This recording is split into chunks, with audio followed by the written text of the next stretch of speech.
So the Samsung Galaxy S26 Ultra and the Galaxy Z Fold 7 are two of the highest priced phones on the market today. And in this episode, I want to go ahead and tell you which one I think you should buy.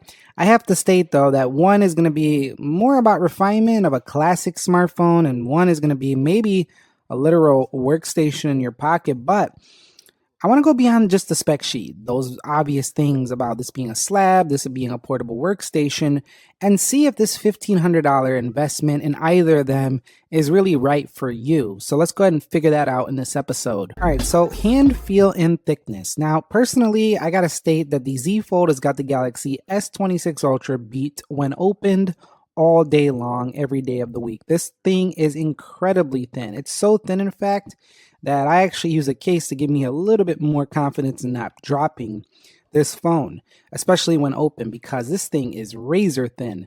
And I really do like it for its lightweight feel, and finally a foldable that doesn't feel too thick.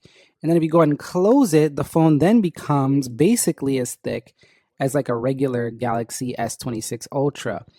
So I would have to state that the Galaxy S26 Ultra, I think, feels about similar as the Z Fold 7 when it's closed, but a little bit wider, and it looks a little bit slightly taller. So slightly more awkward to hold in its closing position on the S26 Ultra.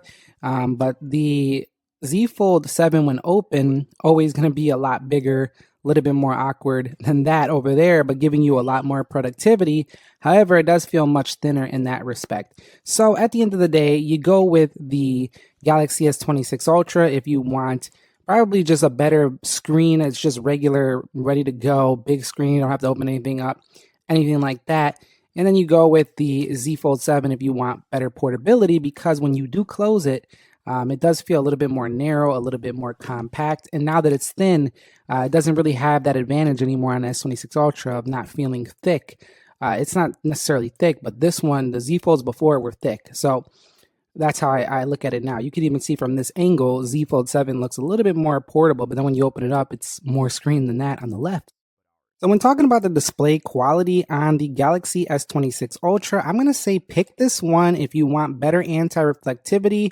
You do a lot of outdoor use. If you're an outdoor user like heavy, like you're working on the job outdoors, or you're just on the train a lot, you need a privacy display, you're in public situations where you need that privacy display, and you need that more durability and on the front screen, yeah, it's probably going to be a Galaxy S26 Ultra here as the better, rougher user phone right here. But I will say that it's pretty undeniable the utility of the Galaxy Z Fold 7 when you do open it up. And some users have told me that they stay on that front screen a lot. But man, when you open this thing up, can you really go to town with the multitasking? And it's been really something that still impresses me, even though I've been using it for like 8 months. I'm still like blown away by the usability, specifically of this one, because they went up to 8 inches and it got lighter and thinner. So it finally feels like a proper, mature version of the Fold. And I do love that about this version. What I don't like is it doesn't have S Pen support. But at the end of the day, multitasking on that thing has been really a strong suit for it. So I would say display wise, for pure quality, you're going to probably want to go with the S26 Ultra just because it has, just a really durable, rougher use screen you can use on the outside. Still want to put a screen protector just to protect that investment. But at the same time, it's tried and true. It's a classic slab. Over here on the Galaxy Z Fold 7, though, if you love to consume media, you love to do split screen multitasking, there's no other option. And then the front screen on this is also pretty high end as well. It feels like a smaller Galaxy S26 or something of that sort on the front screen. It's a really good one on the front as well. So that's how I would choose there in display. So when it comes to the S Pen experience, well, there's only one phone that has it here, and it's the Galaxy S26 Ultra. And they're still using their great S Pen Wacom technology. I mean, it's really good stuff here. S Pen Galaxy. It's a really great note jotting tool, scrolling, navigating the phone. And for people who've never had an Ultra, they won't even remember that this doesn't have Bluetooth anymore. Still goes into the body. This time though around, you kind of got to put it in the right way. It is reversible. Like you put it in either way, but it will not slot in there properly unless you put it in the correct way. You have to remember that a bit. But it just really sets this phone apart. The weird thing to me though is that I feel like S Pen is going to be a better experience on an 8-inch inner display. Sans the fact that this display is not glass on the interior, still I think with the Z Fold there's more space to draw and do your note taking and stuff of that sort, and not having that S Pen support, you have to use a third party stylus, is rather annoying for this phone. So I would pick the S26 Ultra if you care about stylus use. I mean, it's the only option here of these two. You could, again, use third party, but it's nowhere near like having a tried and true S Pen experience. So I think we need to get that S Pen experience back on the Z Fold. It's definitely something that I've been missing on this phone. But you have to decide how much are you actually going to use the stylus. Then if you're not using it a lot, I still think the Z Fold 7's productivity and the fact of what this can do still outweighs what the S Pen can do on the S26 Ultra. Let me know if you agree down below. So here's one of the reasons why I would recommend buying the Galaxy Z Fold 7 if you care about productivity. Now, reading websites, of course, with this big 8-inch display here is going to be much better on the Z Fold 7, but mostly because you have like these regular web browser tabs you can do in Google Chrome, for example, or other browsers do it as well. And it gives you more of a tablet or a MacBook type experience, a Chromebook, any laptop really that can populate all of those areas. Another way it kind of feels like that too is in Sheets. So Excel, Google Sheets, anything like this where you got different cells. Yes, you still have to zoom a little. It's not a full like laptop size screen or anything like that, but you can still get a lot more space and see a lot more things on here than on this screen. Not saying that's a small screen, that's a really large screen on the Galaxy S26 Ultra, but if you do stuff like that, it's really good. And then of course, the split screen multitasking. If you flip this thing into this area, you have even wider kind of like applications here. One of the cons of the Z Fold 7 is in video watching, though. So when you're watching video, there are pretty big black bars, and I think Samsung's going to correct this year with the wide fold, but there's going to be different trade-offs to that as well. That's not going to be probably quite as great for productivity. It's going to be better for media consumption. And so you'll have to decide whether you want a regular Fold 8 for productivity or you want more of a media consuming beast with a wider fold. But pinching in, you crop on a lot on the video, and you are going to be like cropping into a lot of like content, and it's not going to look the best it can look. So Z Fold 7 though, overall, it's still a really good video watching. It's still a good video watching experience. On the front, it's also pretty cozy and still big enough to consume a video when you're done with the big wide screen. So overall, I think pretty solid experience there. The thing though is that the Galaxy S26 Ultra's display is just going to be better in the area of video consumption. And here's why. When you're watching a video on here, it doesn't really crop in too much. You have a really wide screen for watching video and big. So I think, when it comes to just pure watching content, this is a really great experience right here because it's mostly like not cropped in too much, not a lot of black bars. And even if you pinch out, you get most of the video right there in hand. So I probably would pick this for this. And also those things I was saying about the tabs, you can lower the scaling in developer options to get tabs on here as well, but it makes them really cramped and small. So it's not really worth mentioning too much. And you can also do split screen multitasking on here, turn this thing sideways, and it also gives you the same, it makes them wider as well, but still useful, but you kind of are working with smaller space.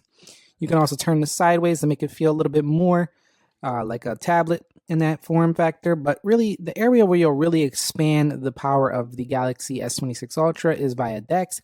You can also do DeX with the Z Fold 7, but with the Z Fold 7, you don't always need to go into DeX because you have such a large inner screen that sometimes you can just get everything done on that inner screen. When it comes to the cameras though, the Galaxy S26 Ultra blows away the Galaxy Z Fold 7, mostly because it doesn't really sacrifice in any which way. It gives you some of the best regular camera, some of the best zooming, some of the best video. Hold on, let me get that into focus right there. It's going to give you really long zoom. Some of the older Ultras have better telephoto, I feel like, in terms of megapixel count, but you'll see 200 megapixel right here. We also do have 8K video. And the Z Fold 7 does give you some of these features, but it doesn't give you log and LUTs and stuff of that sort. So it's an easy recommend to just buy the S26 Ultra if you are making camera your main thing. But here's the deal. The Z Fold 7, I think for most users, even some people who want to take a lot of photos, is still good enough. One of the cons though is it doesn't look quite as sharp, especially when you start zooming, you get off that main sensor. It doesn't look quite as good. But if you stay on that main 200 megapixel, for the most part, I'm pretty happy with most of the results. However, I still think that they're reserving better cameras for the Ultra. So I still am waiting for the day they put just put the Ultra system in the Z Fold, the full thing, not this one camera thing. And then on the front facing camera, also decent, good enough, not quite as good as S26 Ultra, but it'll get the job done. And that's kind of how I feel about the Z Fold 7. The cameras get the job done, and they're better, especially that main 200 megapixel, than the past. So I don't think anybody's going to be super disappointed with their cameras on the Z Fold 7, but they're not going to be super impressed either. They're going to be like thinking, well, if I would have got that S26 Ultra, I would have got one of those other camera phones. I probably would have better photos, and you'd be right.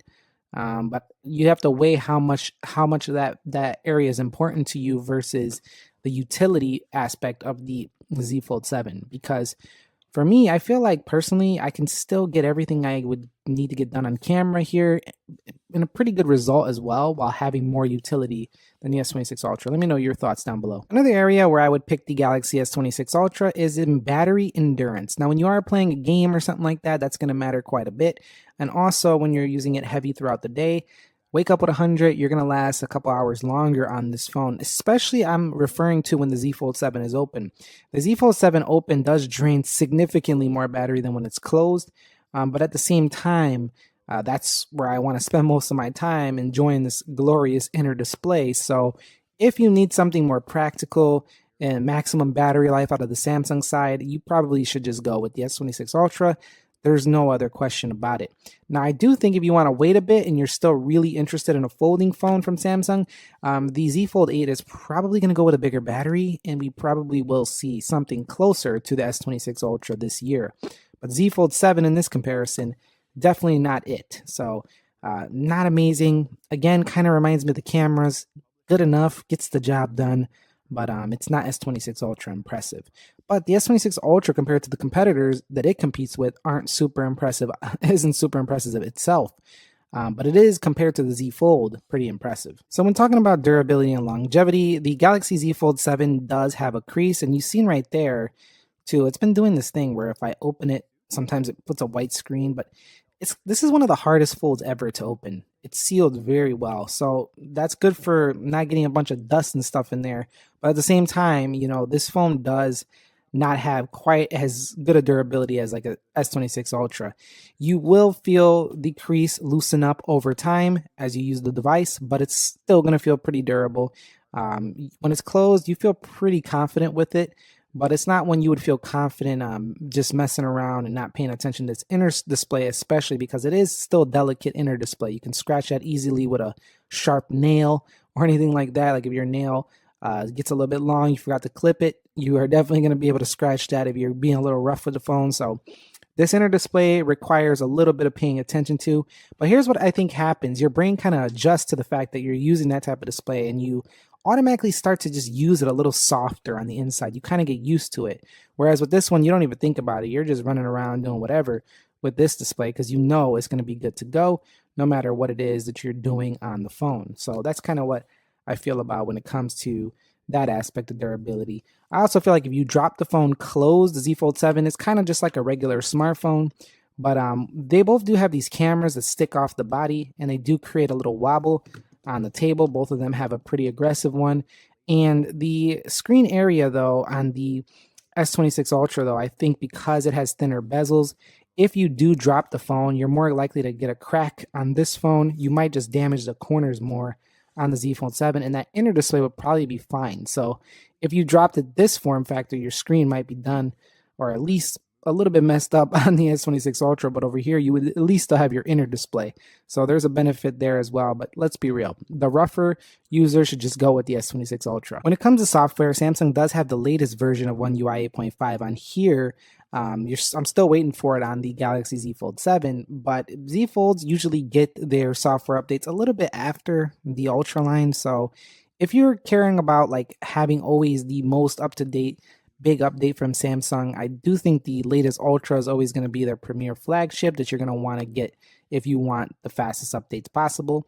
But what happens usually is once the new Ultra comes out, the previous year Ultra takes a little longer to get the updates, and then the focus becomes on the main current Ultra. That's something I have noticed. But at the same time, the Z Fold 7 lets you utilize, what Samsung is really capable of with Samsung DeX, just like this phone, but the inner display. And the Z Trifold was even a better example of that because that brought the DeX right on the phone. But you have a lot of space to really go to town with the customizability. Putting widgets across this larger screen right here will give you more space to do so.